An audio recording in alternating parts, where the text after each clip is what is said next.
ઓલપાડના ગોથાણ નજીક luxury bus ફસાઈ.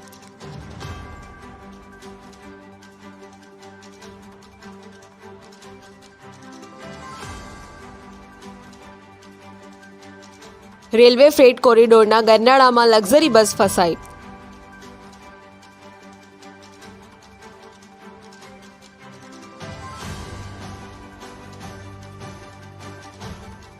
સુરતથી દ્વારકા જઈ રહી હતી આ બસ.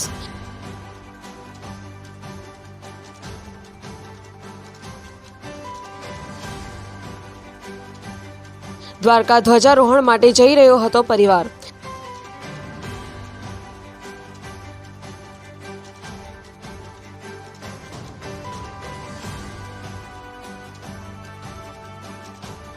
લક્ઝરી બસ કાઢવા ચાલી રહી છે મથામણ.